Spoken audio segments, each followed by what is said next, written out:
High, তোমরা অনেকেই আমাকে জিজ্ঞাসা করছো যে দিদি তুমি এত রোগা হয়ে যাচ্ছ কেন বা রোগা কেন, এত মানে মুখটা রুগী রুগী লাগছে কেন? অনেকে বলছে অনেকে বলছে এত বাজেও দেখতে।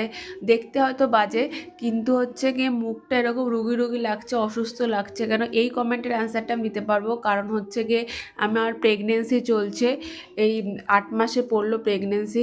হয়তো দেখে বোঝা যায় না, যেহেতু ঢিলা ঢালা ড্রেস পরলে তো মানুষকে বোঝা যায় না যে প্রেগনেন্ট কি প্রেগনেন্ট না। যাই হোক, আর আমাকে অতটা বোঝাও যায় না, ওই জন্য হয়তো তোমরা বুঝতে পারোনি। তো আমার শরীর অনেক অসুস্থ বলতে পারো, মানে 8 মান্থ চলছে, এখনও আমার বমি হয়, আমি ঠিক করে খেতে পারি না। ডাক্তার তো দেখিয়েছি, বলো ডাক্তার তো দেখাচ্ছি, তবুও যদি এরকম হয় আমার তো কিছু করার নেই। এইভাবেই আমাকে এই কটা দিন কাটাতে হবে। তো এই জন্যই তোমাদের কাছে আজকে শেয়ার করলাম। তোমরা অনেকেই কমেন্ট করছো। দেখো, দেখতে খারাপের ব্যাপারটা আমি বলতে পারছি না, এটা ভগবানের দান আমি কেমন দেখতে, আর শরীর কেন খারাপ সেটা জানিয়ে দিলাম।